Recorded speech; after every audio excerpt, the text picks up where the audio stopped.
The Millionaire Next Door. The Surprising Secrets of America's Wealthy by Thomas J. Stanley and William D. Danko.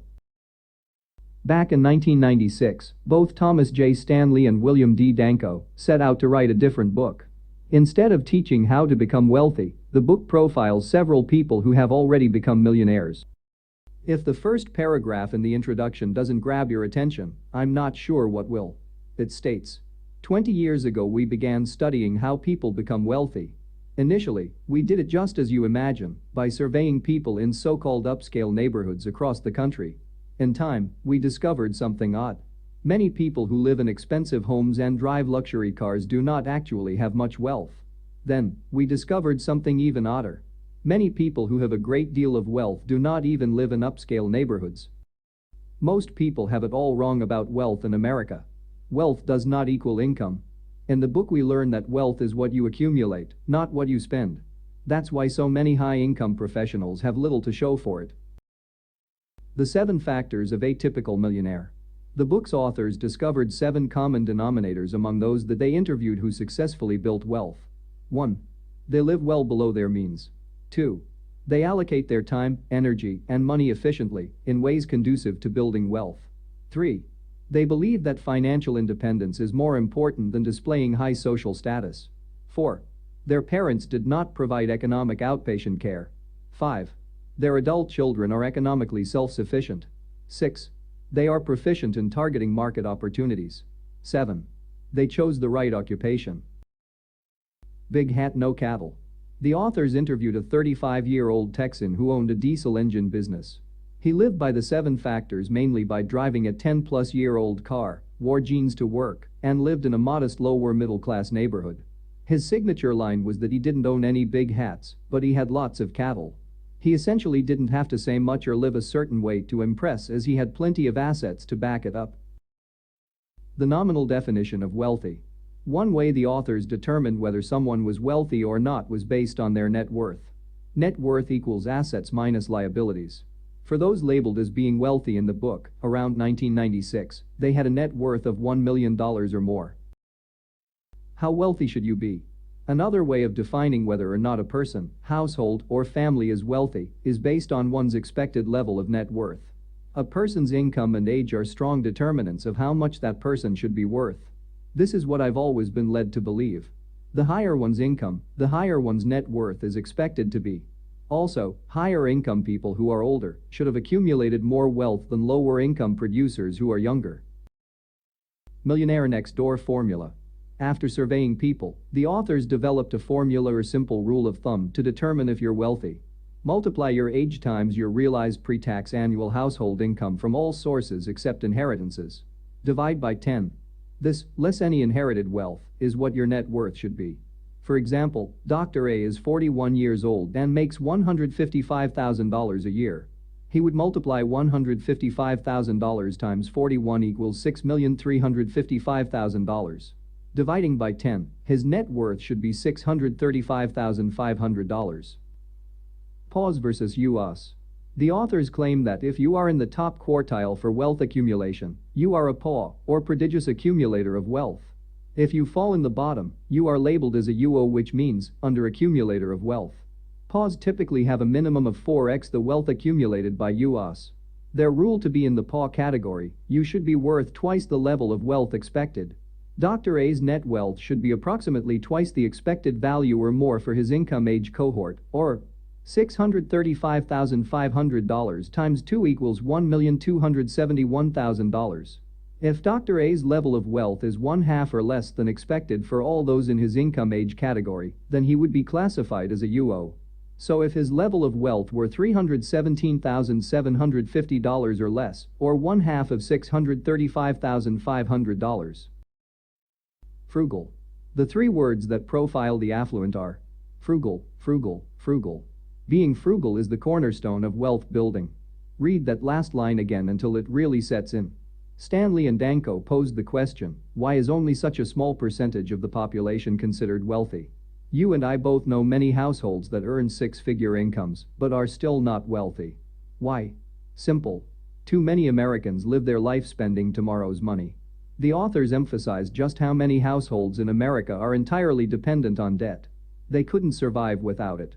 They are debt-prone and are on earn and consume treadmills. These same people believe that spending money on things that give them a wealthy image end up with more happiness. Whether they realize it or not, they're on the hedonic treadmill of life. Too many young people are indoctrinated with the belief that those who have money spend lavishly. And, if you don't show it, you don't have it. How many times have you heard your kids say, "Dad, that dude must be rich," when an expensive sports car passes by? It's the lavish lifestyle that sells the time on TV and newspaper stories. Unfortunately, you're not going to see too many TV shows that talk about becoming a millionaire means being frugal and working hard. As a consequence, our youth are told that buying expensive items is normal behavior for affluent people. They are led to believe that the wealthy have a high consumption lifestyle. Hyperspending is the main reward for becoming affluent. If you don't display abundant material possessions, then you're not successful. Playing great defense. When most think about becoming wealthy, playing offense or generating a significant income is usually the first thing that comes to mind. They assume that by focusing their energy on generating high incomes, they will automatically become affluent. Most of the typical millionaires interviewed in the book also play great defense. Playing great defense means that they are frugal when it comes to spending for consumer goods and services. The foundation stone of wealth accumulation is defense, and this should be anchored by budgeting and planning. I love this quote in the book, which is especially true for doctors. It matters less how much more you make than what you do with what you already have. You see, most millionaires measure their success by their net worth, not their income. Great offense plus poor defense equals UO. If you want to really accumulate wealth, think about playing defense as much or more than playing offense. Financial independence. I first learned about financial independence from the physician on fire. There seems to be too many high-income professionals these days that are facing a bleak retirement. Most of this is due to their high consumption lifestyles that they've become accustomed to. Sometimes they realize this too late in life. How would you like to be a 68-year-old surgeon that has no savings, that asks himself, "Will I ever be able to retire?" Just because somebody is a well-educated, high-income professional doesn't automatically translate to financial independence. It takes planning and sacrificing. Do you want to become financially independent? Is your goal someday to become financially independent? I hope so. It's an unbelievable feeling. Remember, your plan should be to sacrifice high consumption today for financial independence tomorrow. Every dollar you earn to spend is first discounted by the dreaded taxman. This is how the typical millionaire thinks before making purchases. You have a choice to make. Will you choose a lifetime of high taxes and high living status, living in expensive neighborhoods and driving pricey vehicles, or will you live in a modest home and drive modest cars? Getting on the same page. Here's something that most people overlook when it comes to wealth building. The Millionaire Next Door cites that your spouse's orientation and beliefs toward thrift, consumption, and investing is a significant factor in wealth accumulation. These couples spend their time, energy, and money on similar things. It is very difficult for a married couple to accumulate wealth if one is a spendthrift. A household divided in its financial orientation is unlikely to accumulate significant wealth. Want to make it worse? Try accumulating wealth when both husband and wife are big spenders. Not going to happen. Economic outpatient care. In the book, the authors discuss the term economic outpatient care, EOC. It refers to economic gifts, money, parents give their adult children and grandkids. They found that the more dollars they receive, the fewer they accumulate, while those who are given less actually accumulate more. This almost sounds like what the government is doing to our society today. What this means to me is that it's easier for these recipients to spend other people's money, OPM, rather than their own. EOC is widespread in America. More than 46% of the affluent give at least $15,000 worth of EOC annually to their adult children and/or grandchildren. Some of this extra money goes towards paying for medical and dental expenses, college and graduate school education, purchasing a new home. What's wrong with this picture?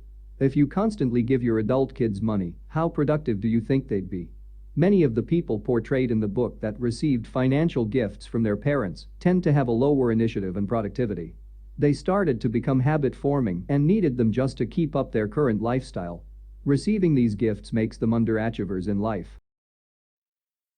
Even though this book was published in 1996, most of the principles taught are still relevant today, and it's a great introductory book for those interested in learning more about personal finance.